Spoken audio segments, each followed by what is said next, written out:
Amén. Muy bien. Entonces, hermano, estamos en una de las aseveraciones más conocidas y más lindas que el Señor pronunció. Ya, Juan 14:6. ¿Quién me lo dice de memoria? Yo soy el camino, la verdad y la vida, nadie ve el Padre, sino por mí. Perfecto, muy bien. ¿Ya? ¿Y quién se sabe de memoria Juan 10:9? De la puerta. Yo soy Yo soy la puerta y todo el que entra el que por mí entrare será salvo. Y entrará y saldrá y hallará pastos. Hermanos, lo mínimo que les pido es que vayan aprendiendo de memoria las aseveraciones del Señor, porque esto, teniéndolo presente, les va a permitir a ustedes compartir cuando les corresponda tener una cita divina con alguien no creyente. Así que manejen estos versículos de memoria. Nosotros en la primera clase, que le llamamos la primera parte del desarrollo de este versículo, vimos el contexto, ¿ya? Y también vimos lo que entendieron los discípulos de esta afirmación, cómo su mente se fue inmediatamente al tabernáculo, porque las tres puertas que separaban, ¿ya?, a la presencia de Dios del pueblo se llamaban el camino, la verdad y la vida, ¿ya? Entonces ellos fueron inmediatamente a esto. Así que no vamos a seguir profundizando, eso está en la primera clase, y quedamos justamente hoy día de ver el significado de esta aseveración. El significado. Este es el modelo que hemos seguido para Yo soy la puerta y también para esta aseveración Yo soy el camino, la verdad y la vida. Entonces la pregunta que hay que hacerse es: ¿por qué Cristo habrá dicho yo soy el camino, la verdad y la vida? ¿Por qué habrá dicho habrá usado esta expresión, ¿ya? Y cuando respondamos esta pregunta, ¿por qué Cristo hizo esta aseveración?, vamos a ir desarrollando el significado de la misma. Por ejemplo, ¿por qué Cristo habrá dicho yo soy el camino? ¿Por qué? Yo lo puse ahí. No sé si sería por relación a que los judíos tenían la división del tabernáculo, o no era así. No, eso más bien fue una idea, ¿no es verdad?, en el mundo hebreo, de tal manera de que, por supuesto, en su mente ellos se fueron a las tres puertas de separación. Pero esto habla de separación, ¿ya?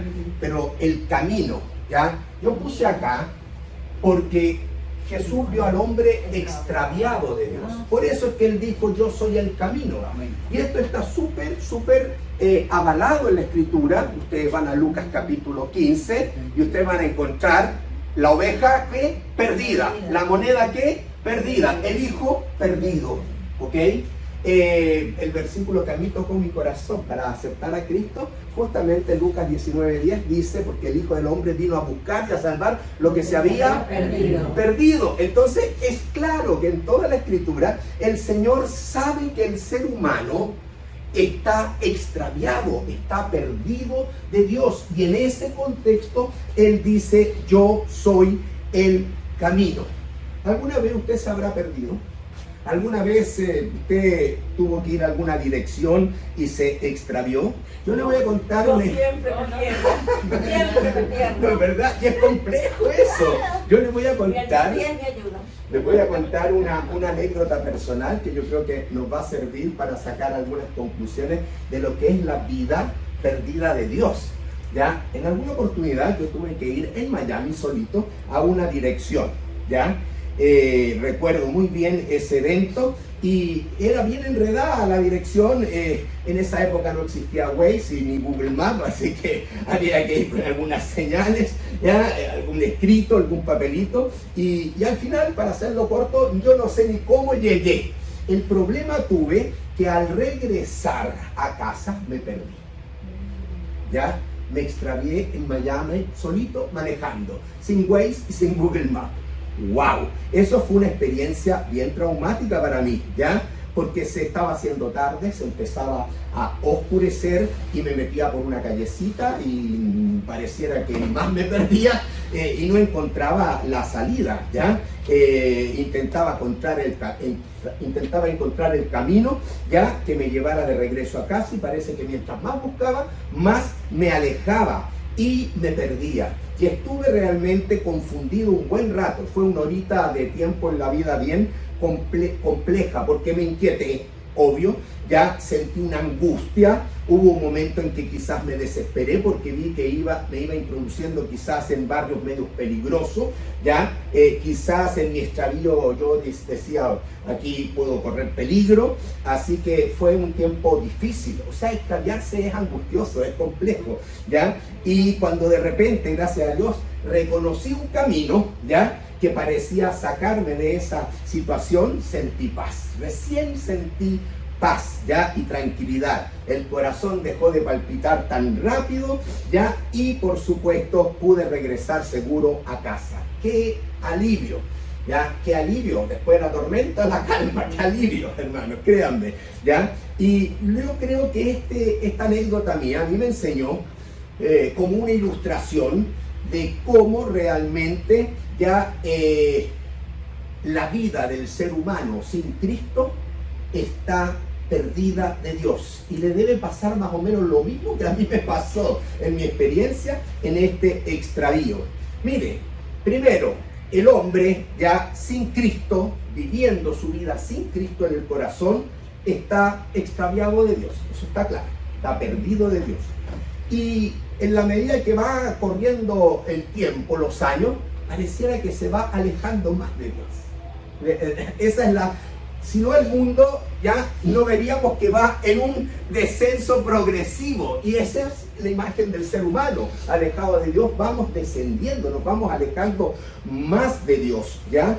Y obviamente vamos buscando otros caminos, porque el hombre es inquieto y trata de resolver el problema en su fuerza, y entramos en una tremenda confusión en la vida, como yo estuve confundido ese tiempo, de extraviado. El hombre se confunde, y confundido toma malas decisiones en la vida, y así se va equivocando y va pagando las consecuencias en su vida, y todo esto va avanzando del modo de que vemos vidas que están angustiadas, están inquietas, ¿ya?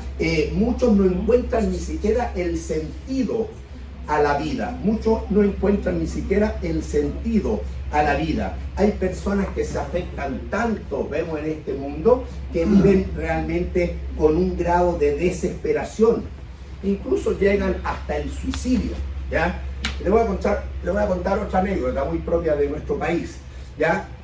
Yo creo que en nuestro país se escribió una canción que es muy internacional, ¿ya? Que es preciosa, que se llama Gracias a la Vida. No sé si la he escuchado. ¿Ah? Gracias a la vida que me ha dado tanto. Esa canción la escribió, vea su letra, la escribió Violeta Parra. Lo paradójico es que Violeta Parra terminó su vida suicidándose.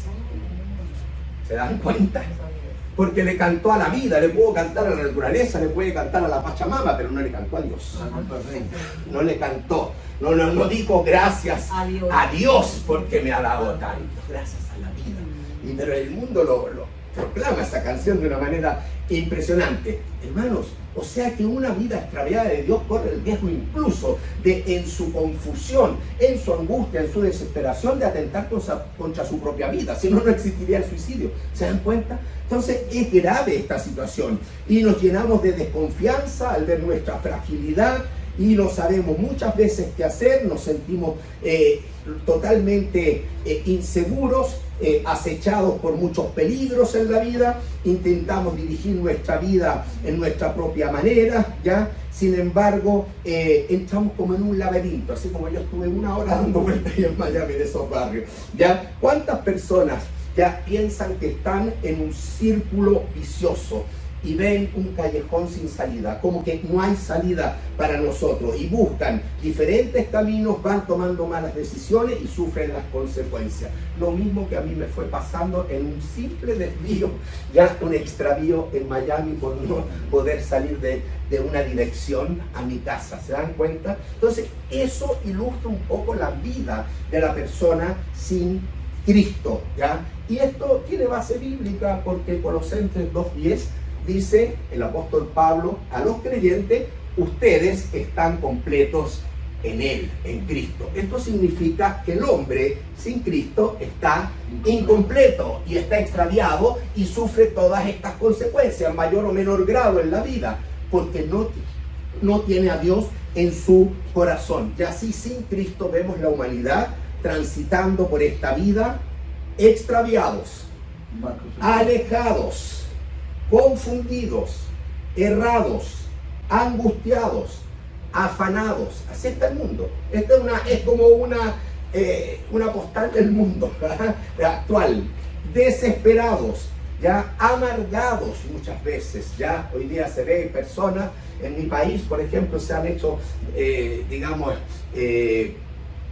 algunos programas periodísticos en relación a cómo está la persona de Santiago de Chile, que tiene un lindo metro, pero todos van con la cara larga, van todos amargados, van todos estresados, van todos angustiados. Hay una angustia muy generalizada en el ser humano porque no tiene a Dios y sin paz en el corazón.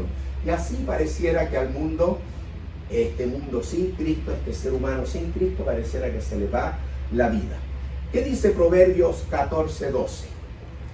Proverbios 14, versículo 12.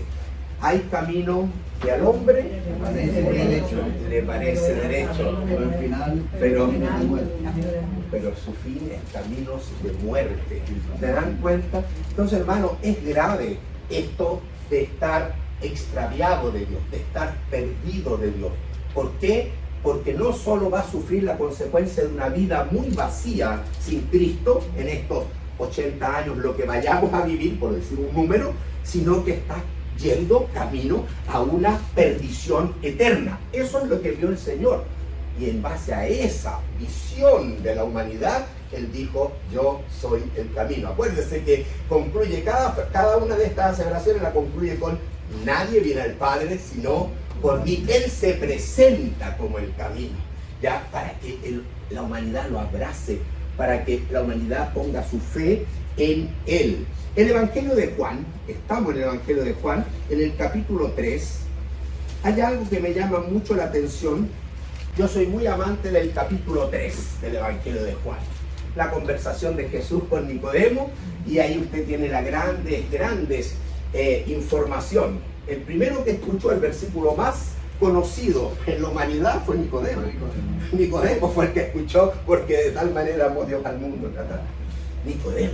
En ese capítulo maravilloso, fíjese cómo termina en el versículo 35 y 36. El Padre ama al Hijo y todas las cosas ha entregado en las manos del Hijo. El que cree en el Hijo tiene vida eterna, pero el que rehúsa creer en el Hijo no verá la vida, sino que la ira de Dios está sobre él. Un capítulo hermoso, pero termina fuerte. Termina con una aseveración muy poderosa, con una advertencia a este hombre extraviado de Dios, que tiene que someterse en fe a la obra consumada de Cristo en la cruz. ¿Para qué? Para tener vida eterna y para no ir a condenación y para no sufrir la ira de Dios. Hermanos, Jesús claramente sabemos es el camino. Así que tenemos que proclamar este mensaje, que todos son creyentes. Si hubiera un inconverso, haríamos un llamado. Usted tiene que buscar esas citas divinas, y cuando hable con un inconverso, llévele a través de estos versículos a mostrarle quién es Cristo y lo que Cristo ha hecho para cada uno de nosotros. Amén, ¿está claro? Vamos a la segunda aseveración. Yo soy la verdad. Pregunta, ¿por qué entonces Cristo habrá dicho yo soy la verdad? Ahí está, yo puse un resumen, ¿ya? Porque Él vio al hombre engañado. Hablamos de confundido. Él ve al hombre que está viviendo en una mentira. Y claro, porque Satanás es padre de mentira, y Satanás tiene el derecho legal, por haber vencido a Adán en el huerto, de ser el príncipe de la potestad del aire, el Dios de este siglo, el Dios de este mundo. Esa es una realidad, y todos nacemos bajo la simiente de Satanás, ya gobernados, extraviados, pero engañados de Dios. Por lo tanto, tiene que llegar un momento en la vida en que tenemos que conocer la verdad. Y conocer la verdad que dijo Cristo, yo soy, es conocer a Cristo. Yo soy la verdad. ¿Ya? Así que Cristo ve al hombre engañado. Y este engaño generalizado que sabemos al mirar el mundo, ¿ya? En este engaño generalizado es muy difícil que el hombre pueda llegar a Dios. ¿Alguna vez a ustedes lo han engañado? ¿Alguien aquí puede decir, yo nunca en mi vida sé de mentira ni nunca me han engañado? ¿A nadie aquí han estafado? ¿A nadie aquí le han dado una promesa y después no le han cumplido? Es un engaño. Esa es la característica del ser humano, del mundo, hermanos. A todos yo creo que hemos sido engañados y eso es duro, es súper decepcionante. Ahora la pregunta que le hago, ¿cuándo uno se da cuenta que fue engañado? ¿Al comienzo, en medio del engaño o al final? Al final. Y eso demanda, eso implica de que tú estuviste engañado. Y sucede que al final te das cuenta. Bueno, el ser humano sin Cristo vive una vida engañada y está bajo un riesgo enorme, porque al final, no en medio del engaño, al final se va a dar cuenta y puede llegar a ser tarde. La puerta está cerrada, como hablamos en un mensaje, ¿se dan cuenta? Entonces, por eso es que el Señor también nos pide a nosotros que vayamos y prediquemos el Evangelio, ¿ya? Porque Él está consciente de toda esta realidad, ¿ya? Así que todos sabemos que mientras estamos engañados no nos damos cuenta, ¿ya? Pero al final sí, y sufrimos un golpe, una decepción enorme. Yo creo que Jesús ve así a la humanidad y por eso es que Él dice, yo soy la verdad, yo soy la verdad. Hermanos, este mundo es un mundo que vive en tinieblas y usted salió de la potestad de las tinieblas y fue trasladado al reino de su amado Hijo. Colosenses 1:13. Ya el Padre te sacó del mundo, del terreno de Satanás que se llama tinieblas y te trasladó al reino del Hijo. Por tinieblas significa que es el ambiente en el cual se mueve Satanás. Y este mundo está bajo ese ambiente. Y el ambiente principalmente son dos cosas. Uno, él es padre de mentiras, porque el ambiente es un ambiente de engaño. Es un ambiente en el cual él engaña, él ciega, él mantiene a esa persona en tinieblas engañado. Es un engaño que el mundo lo cree la verdad. Claro. Y el otro ambiente es el orgullo. Esos son los dos ambientes centrales de Satanás. ¿Por qué cayó Satanás? Lucero, justamente por orgullo. Y entonces, hermano, nosotros tenemos que alejarnos de ese ambiente de tinieblas. Y ahora, en forma práctica, el creyente tiene que alejarse de todo lo que es mentira, de todo lo que es engaño y de todo lo que es orgullo. Y ser trasladado al reino del amado Hijo significa que sale de las tinieblas. ¿Y cuál es la característica o el ambiente del reino de Dios? Los antónimos: mentira, verdad, ¿verdad? Tinieblas, luz. Y la luz tiene estas características. Tiene la característica de que hay que andar viviendo en la verdad. Por ende, aléjese de todo el mundo de mentira y tiene que andar viviendo en humildad. ¿Por qué? Porque el ambiente de Satanás es orgullo. Así que es una aplicación que debemos hacer como cada uno en una visión introspectiva. Maestro, Bueno. ¿cuántas veces puedo predicarle a una persona cuando le hablaba y todavía no está entendido? Hay que orar mucho, primero que nada. Sí. ¿Verdad? Tú sabes que es una obra del Señor, tú siembras, pero el resultado, ¿no es verdad? El crecimiento lo da Dios. Así que tenemos que orar, tenemos que depender del Señor y tenemos que ir conversando con mucho amor, sin entrar en controversia, en duras palabras. Tenemos que con mucha mansedumbre, dice la Escritura, humildad, terreno de Dios, no el orgullo, que es el terreno de Satanás. Hay que alejarse de eso y mostrar la luz, mostrar el mensaje del Evangelio. ¿Cuántas veces a Jesús le preguntaron no eso? Le preguntaron cuántas veces tengo que perdonar. 7 veces, no, 70 veces 7. Si tú le preguntas cuántas veces tengo compartición, yo no sé lo que el Señor te dirá, pero a lo mejor tú le dices tengo que compartirle para que se convierta 7 veces y el Señor te va a decir 70 veces 7 o más. Amén. Hasta que realmente tú sigas compartiendo de la palabra. No hay límite, ¿ya? Yo creo que no hay límite al respecto. No le predique más, porque esa es la gente que ya no se va a convertir. No le predique más. No, esa es la voz del otro lado. Eso. Esa es la voz del otro lado. La voz del Señor es que tenemos que Escuchar. amar a nuestro prójimo compartiendo el mensaje más importante, que es el Evangelio. Dice la palabra que es el poder de Dios para salvación, el Evangelio, y hay que compartirlo. Entonces, hermanos, muchas personas viven una mentira bajo este territorio de Satanás. Vamos al Evangelio de Juan, capítulo 8. Fíjense lo que dice el Señor aquí, ya en relación al tema verdad. Juan 8, 44 y 45. Primero nos va a mostrar cuál es la maquinación, el trabajo que es principal que hace Satanás. ¿Alguien quiere leer el 44, 45? Dice, vosotros sois de vuestro padre el diablo, y los deseos de vuestro padre queréis hacer. Él ha sido homicida desde el principio y no ha permanecido en la verdad, Verdad. porque no hay verdad en él. No hay verdad. Cuando habla mentira, de suyo habla, porque es mentiroso y padre de mentira. Y a mí, porque digo la verdad, no me creéis. Ahí está.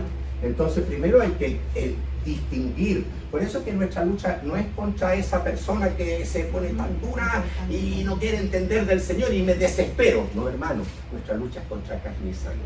No es contra carne y sangre, pero es contra huestes espirituales, hermano. Es una guerra espiritual. Entonces por eso que le decía a mi hermano, dependencia del Espíritu Santo, humildad, buscar el fruto del Espíritu para también hacer la obra de evangelismo y alejarnos del terreno de Satanás.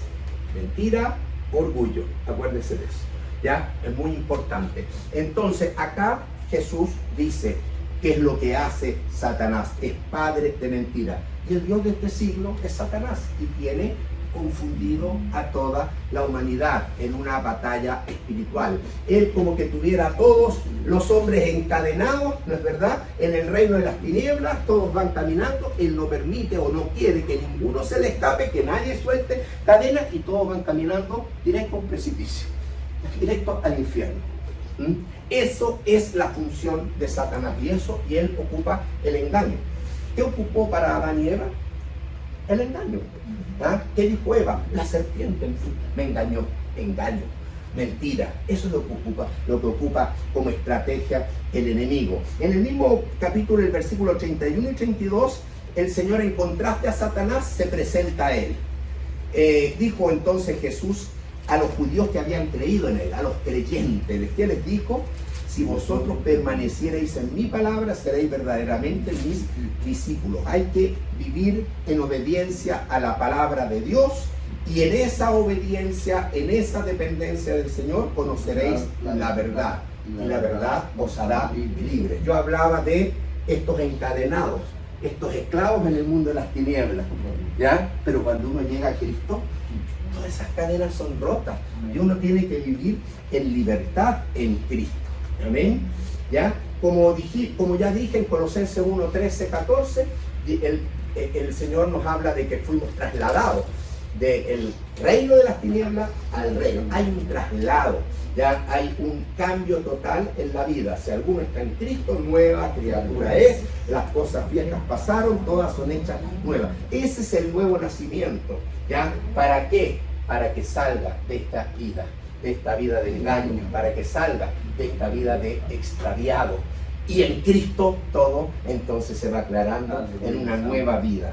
Gloria al Señor. Segunda de Timoteo 2, 25, 26. El que lo encuentre, que lo lea con toda confianza. Segunda de Timoteo, capítulo 2, versículos 25 y 26.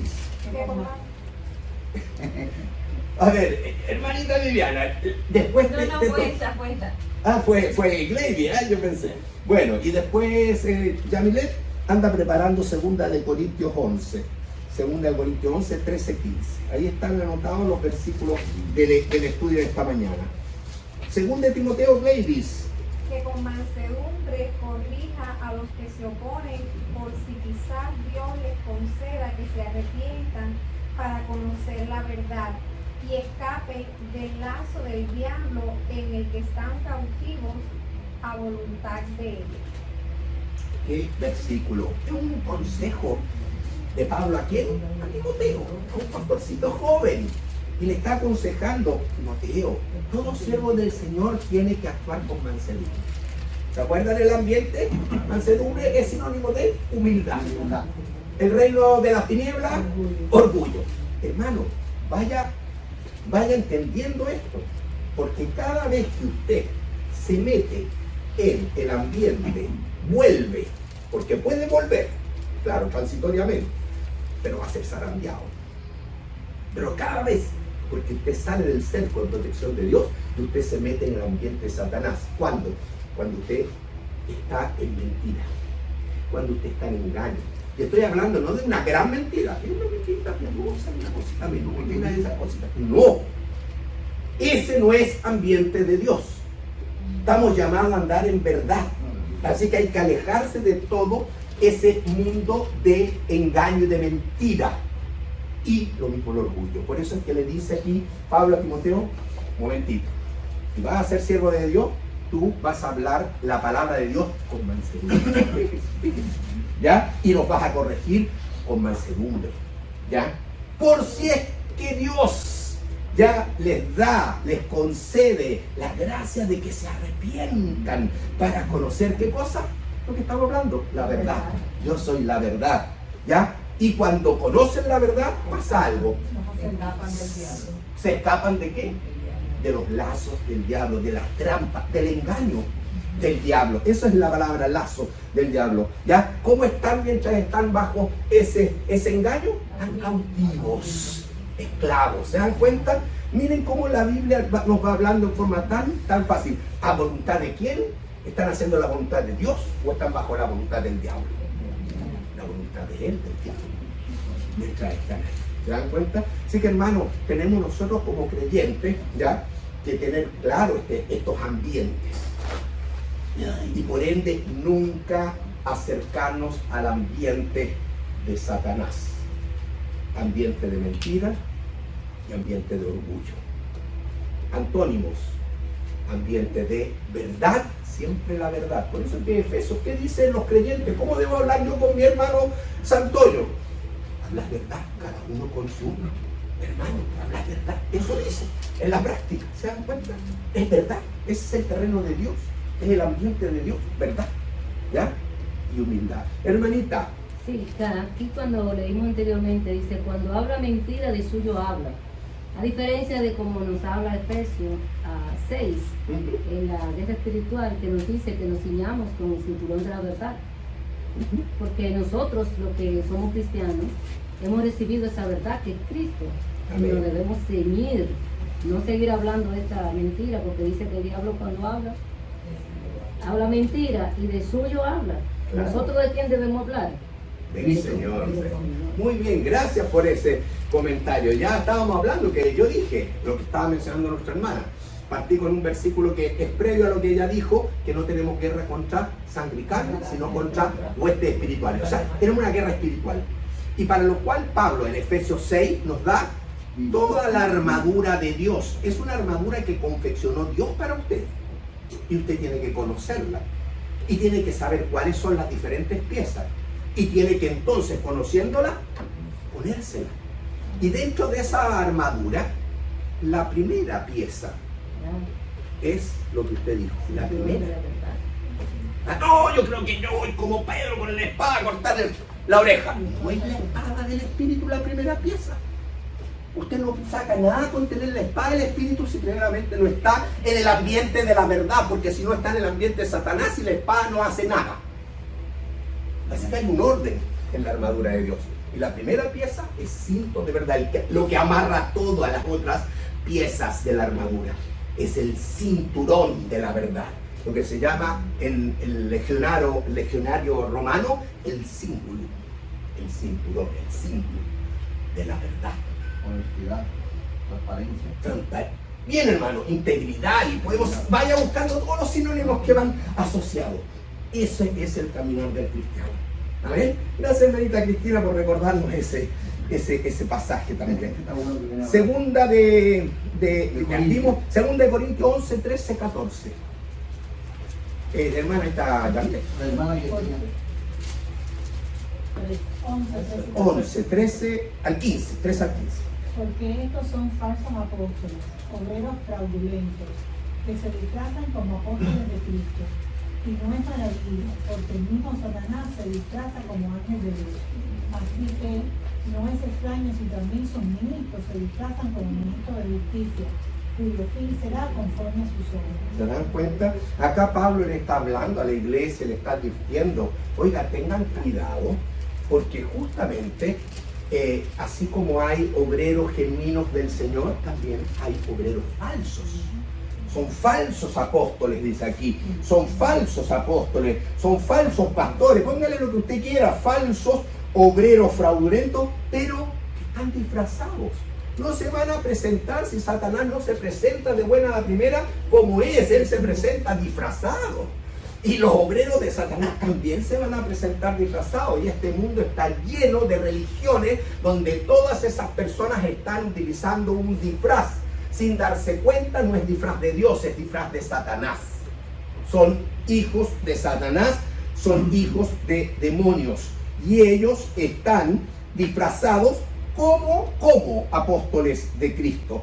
No se maravillen, no se asombren de esto, porque si ellos lo hacen es porque el padre de ellos, que es Satanás, ya, porque el mismo Satanás se disfraza, ¿cómo se disfraza? Como ángel de luz. Ya, se disfraza. En este tiempo de la gracia, por ejemplo, por estos llamados apóstoles, eso es falso. Claro, creemos nosotros que hoy día hay mucha gente que está buscando el título, ¿ya? Y entonces se cambia el nombre, como que pastor le quedó chico, entonces buscan una cosa y hasta pueden llegar a llamarse Arcángel Mario, ¿ah? ¿Qué es eso? Apóstol no sé cuánto. Hermano, hay que tener cuidado con eso, ¿verdad? Hay que tener cuidado. Imagínense que Pablo, el tremendo apóstol del Señor, la persona que más escribe en la Escritura, ya, y la iglesia no le consideraba apóstol, ya él tuvo que defender su apostolado. Increíble. Y él sí que era un genuino apóstol. Apóstoles como tal fueron los 12 que Cristo fue el Señor en ese tiempo. Claro, pero hay uno que falleció por traidor, que fue Judas, ya, que lo trató de incorporar, parece, la iglesia, echando suertes, ya, y cayó en Matías, creo, la suerte, pero parece que nunca más se nombró, así que yo presumo de que Dios dijo, eso es lo que eligieron ustedes, pero yo elegí a Pablo, para que entre a formar parte de los 12. Yo estoy seguro que Pablo va a estar dentro de esas columnas de la ciudad celestial, que cada una representa a un apóstol y falta el 12. ¿Quién va a ser? Para mí es Pablo. Ahora usted haga su estudio y vea con quién se queda. No, él dice que él es un abortivo. Él mismo se reconoce, pero él es humilde. Sí, muy humilde, pero ya que no me reconocen, bueno, por los frutos los conoceréis. Miren lo que yo he hecho, dice Pablo en última instancia. Mis obras son las que hablan por mí, como mismo Cristo dijo. Así que, hermanos, el fruto es lo que en última instancia importa. Pero aquí, en este pasaje que nos leía nuestra hermana Yamilé, no hay que extrañarse que Satanás mismo se disfraza como ángel de luz. Así que no es extraño si también sus ministros, así que está mencionando a todo ministro falso como un ministro de Satanás, se disfraza, pero con una apariencia de justicia, de bondad, de virtud, no sé, pues, es filántropo, es aquí. Cuidado, no todo lo que brilla es oro. Esa parte no la leen los apóstoles, eso que No, eso no la doy, porque tú lo oyes predicar y dices, oye, hay que tener cuidado, porque predican, Claro. sí, que se las traen. Pero ahí no está el error, no está ahí. ¿Cómo termina el versículo? Insisto cómo termina, yo ya lo estaba adelantando. Miren cómo termina el versículo. Cuyo fin será conforme a qué? A sus obras. Póngale fruto. Yo decía, por sus frutos los conoceréis. Fruto, obra, es lo mismo. Así que por eso se van a ser evidenciados, por sus obras, ¿ya? Y lo último en este tema de la verdad, 2 de Corintios, el mismo capítulo, pero el mismo libro, pero el capítulo 4, ya, versículos 3 y 4. Aquí Pablo nos enseña la función central 11, 3 y 4. de Satanás. Cuatro, tres y Capítulo cuatro. 4, 3 y 4. Segunda de Corintios 4. ¿Quién lee el versículo 3 y 4? ¿Alguien lo tiene por ahí? Hermana Viviana, yo... Ahora sí. Y ahora sí.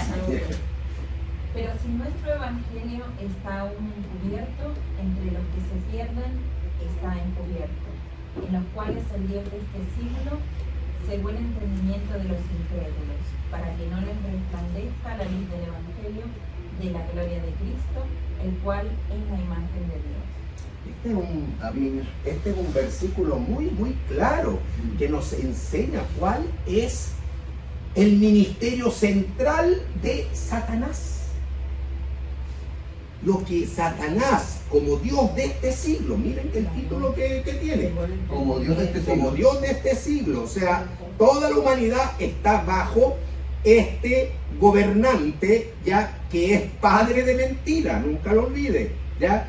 Así que toda la humanidad está cegada, ya. ¿Por qué? Porque Satanás, su función principal es mantener ese entendimiento de sus esclavos, como vimos, ya sus cautivos, esos incrédulos, ya los tiene que mantener cegados, que no vean qué, el evangelio, la luz del evangelio, que no vean la luz del evangelio, porque cuando ven la luz del evangelio y les resplandece, eso tiene el poder para romper las cadenas, y el tipo que va directo al abismo sucede que va a vida eterna. ¿Por qué? Porque es trasladado de ese reino al reino del amado Hijo. Amén. Entonces, hermano, está claro, tenemos que entender, cuando incluso hablamos con una persona inconversa, recuerde, ya no es que solo sea de él la dureza de su corazón o la dureza de su cabeza, que me dan ganas de pegarle un cacho, oye, despierta. No. Detrás de esa dureza está una obra espiritual.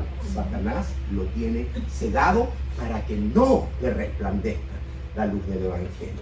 Entonces, hermanos, por eso es que la guerra es espiritual y dependemos en todo del Espíritu Santo. Él tiene que hacer la obra a través de sus instrumentos, que somos nosotros. Así que Jesús, queda claro, es la verdad. Satanás es el engañador, el padre de mentira. ¿Cómo ve Cristo a la humanidad? Lo ve engañado.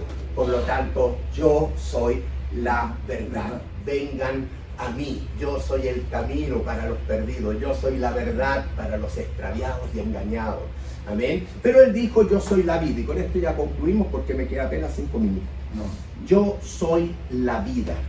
¿Por qué Cristo habrá dicho, yo soy la vida? Bueno, ahí ya lo escribí. Porque él vio al hombre muerto espiritualmente. ¿Ya? Todos nosotros un día nacimos, tenemos toda una fecha de cumpleaños, la celebramos y nos celebran, fantástico. Nacimiento físico. Sí, yo me toco, me dice mi pellizco, me duele, significa que Carlos estás vivo físicamente, ¿ya? Pero Carlos podría estar muerto si no ha reconocido a Cristo como Salvador, o Carlos puede estar vivo espiritualmente si algún día reconoció a Cristo como Salvador. De eso depende, de nacer de nuevo, de nacer del Espíritu. Nicodemo, tienes que nacer de nuevo, si no vas a seguir en la simiente de Satanás. Y mientras estés en esa situación, Nicodemo, malas noticias, estás muerto espiritualmente. Vas a vivir unos años en este mundo, pero si no arreglas el problema espiritual en el cual estás, mira Nicodemo, te vas, aunque te ame, te vas directo al infierno. O el que sea, con todo tu conocimiento, con toda tu religión, porque eres un rabino, eres un maestro, eres miembro del Sanedrín, Ese era un religioso, imagen de todo religioso. Y diría, ¿cuántos religiosos vemos? ¿Ya? Desde aquel que está sentado allá en el Vaticano, que es un país, un estado con propias leyes, hasta... Bueno, no voy a hablar más de eso. Todos entonces nosotros, ya que nacimos bajo la simiente de Satanás, hemos nacido muertos espiritualmente, vivos físicamente, pero muertos espiritualmente. Y tiene que llegar un momento en la vida de ser trasladado de esa muerte espiritual a vida espiritual, a vida eterna. Y solamente eso se logra por arrepentimiento, confesión de pecado y fe en la obra consumada de Cristo en la cruz. Por eso yo soy la vida. Hay que venir a Cristo. Si no, no hay paso. No, nadie viene al Padre si no es por mí, acuérdense de eso. Así que espiritualmente Jesús sabe que todos estamos muertos. Yo quizás voy a profundizar más este tema para cortarlo un poco, porque va a haber otra aseveración que dijo Jesús en Juan 11:25. ¿Qué dice Juan 11:25? Yo soy la resurrección y la vida. Entonces cuando lleguemos ahí vamos a seguir hablando de este concepto de Jesús, que es la vida. Pero queda claro que es en base a que Él ve al hombre muerto espiritualmente. Y es una realidad que el hombre está muerto espiritualmente. Mire, vamos a 1 de Corintios, capítulo 15. 1 de Corintios 15, versículos 21 y 22. Lo leo. ¿Ya? Y ahí vayan viendo, acá estoy, 1 Corintios 15, los que vean, y vamos a ir en ese orden viendo estos últimos versículos. Vamos a ir rápido, hermano, lo siento el tiempo. 1 Corintios 15, 21. ¿Ya? Dice, porque por cuanto la muerte entró por un hombre, por Adán, la muerte, no solo la muerte física, ¿ya? Porque Dios después pone un acotamiento a los años de vida físico del hombre. Pero aquí el problema es que el hombre ya se condenó a perdición eterna. Muerte espiritual es muerte eterna. La muerte entró por un hombre, también por un hombre, en este caso Jesucristo, el Dios que venció la muerte, la resurrección de los muertos. Porque así como en Adán todos mueren, también en Cristo todos serán vivificados. ¿Ya? Está la gracia de Dios disponible para todos porque Cristo murió por todos. Pero luego vamos a ver que los muchos, y Cristo habla mucho de los muchos. De hecho, el versículo de Marcos que habla de su sacrificio, no he venido para ser servido, sino para servir y dar mi vida en rescate por muchos. Porque Cristo sabe que no todos lo van a aceptar. Él, en su amor, ha hecho una obra para todos. Pero el que se apropia de ese regalo, el que recibe ese regalo, ese va a ser parte de los muchos y los otros con la perdición. Así que aquí queda claro eso. Romanos 5, versículo 12. Por tanto, como el pecado entró en el mundo por un hombre, y el pecado a la muerte, así la muerte pasó a todos los hombres, por cuanto todos pecaron. Bien, ¿cuál es la explicación de ese versículo? Yo creo que está súper claro, ¿no es verdad? El pecado, ¿por quién entró? Por un hombre. Y por medio del pecado, ¿qué fue la consecuencia? Muerte espiritual, acuérdese. Así la muerte pasa a todos los hombres por cuanto todos los hombres han pecado. Eso está claro. Versículo 17, vuelve ahí a hablarnos de esta transgresión. Pues si por la transgresión de uno, acuérdense Adán, de uno solo reinó la muerte, mucho más reinarán en vida por uno solo, por Jesucristo, los que reciben, subraye, reciben la abundancia de la gracia y el don de la justicia. O sea, Cristo, como decía, muere por todos, pero no todos van a ir al cielo porque Cristo murió por todos. Tiene que ese todo, la humanidad, tiene que hacer una decisión en vida. ¿Cuál es la decisión? Ahí está clarito, recibir la abundancia de la gracia, recibir la obra completa, abundante. Los sacrificios levíticos eran insuficientes, esta es una obra suficiente, ¿ya? Pero hay que recibirla, dice aquí el versículo, ya hay que recibir la abundancia de la gracia y el regalo que Cristo te otorga, ser justificado, perdonado y justificado, ¿ya? Así que como por la transgresión de uno vino la condenación eterna, Adán, por esa transgresión, por el pecado de Adán, llegó a este mundo, a la humanidad, la condenación a todos los hombres, todos. De la misma manera, por la justicia de uno, Cristo vino a todos los hombres la justificación de vida. Está esa puerta abierta, pero hay que entrar a él. ¿Ya? en Romanos capítulo 3 nos habla de que no hay ningún justo, no hay ni siquiera uno, como dice Romanos 3:10. No hay quien busque a Dios. Toda la humanidad se desvió de Dios. Se hicieron inútiles. No hay quien haga lo bueno, aunque sea el tipo más bueno a los ojos humanos. Si no ha recibido a Cristo, Isaías dice que esas obras, buenas obras, que se están haciendo, no con Cristo, en la fuerza del hombre, ¿ya? ¿Por qué? Porque es creado imagen y semejanza de Dios, por lo tanto tiene esa posibilidad, pero a Dios no le basta. Isaías dice que esas obras, las mejores obras de un hombre sin Dios, son como trapo de inmundicia a los ojos de Dios. Eso dice Isaías. Entonces, las obras tienen que ser hechas, ¿ya? Y son validadas por Dios en la medida que está hecha por un creyente genuino, motivado por el amor de Cristo en él. Amén. Hermano, eso es súper importante también reconocerlo. Por eso es que en Romanos 3:23, por cuanto todos pecaron, todos están destituidos de la gloria de Dios, siendo justificados, ¿cómo? Gratuitamente, porque todo fue hecho por el Señor, por su gracia, su amor incondicional e inmerecido, mediante la redención que es en Cristo Jesús. Romanos 6:23, tan conocidos esos pasajes, puse por pasajes conocidos de memoria, ¿ya? ¿Qué dice Romanos 6:23? Que la paga del pecado es muerte, más la dádiva, el regalo, dádiva es regalo, el regalo en gracia de Dios es vida eterna en Cristo, pero es en Cristo, es una vez que abrazas a Cristo, si no, no. Eso dice Romano. Y por último, Efesios 2:1-10, yo creo que es el pasaje en el Nuevo Testamento del apóstol Pablo a la iglesia de Éfeso más claro, que nos ilustra cómo fuimos realmente ya salvados por la fe en Cristo. Había una situación, ya estábamos perdidos. Todos, por cuanto todos pecaron, todos están destituidos de la gloria de Dios. Pero dice el 2:1 que Él, Cristo, nos dio vida. Yo soy la vida. Estabas muerto.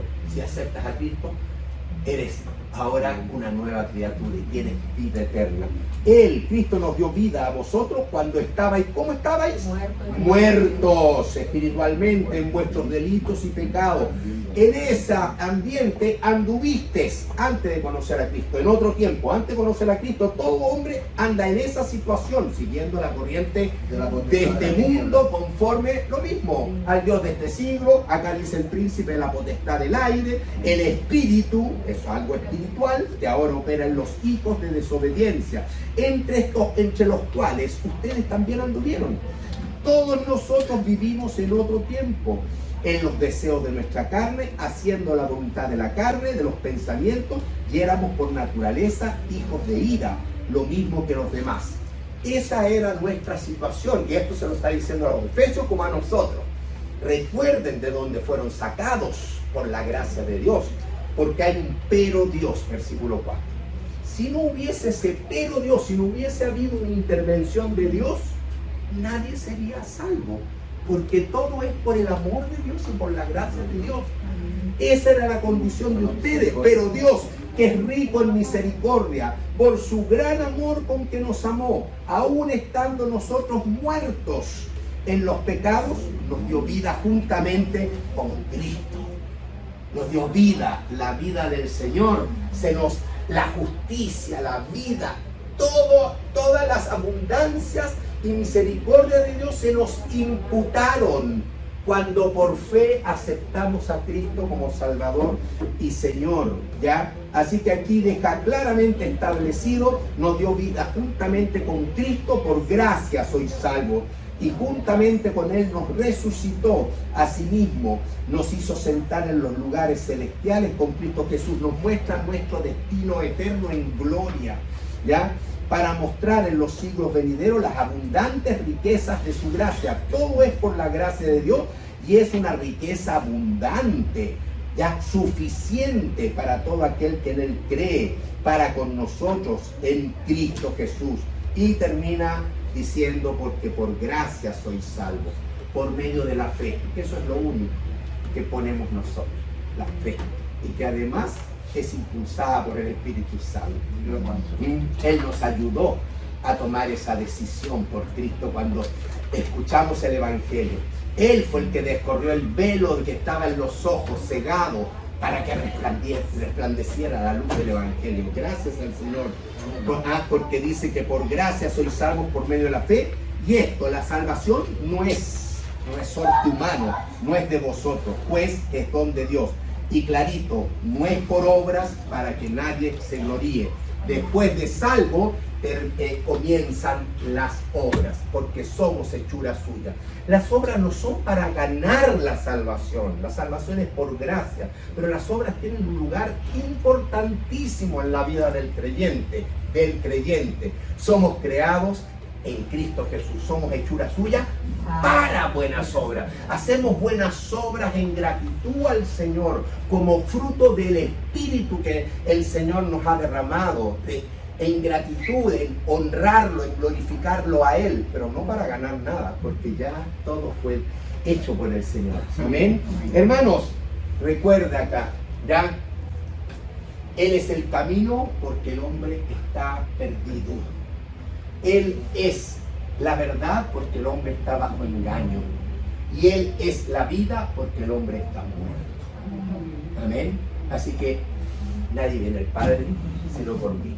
La invitación es venir a Jesús. Y usted tiene que compartir ese mensaje. Amén.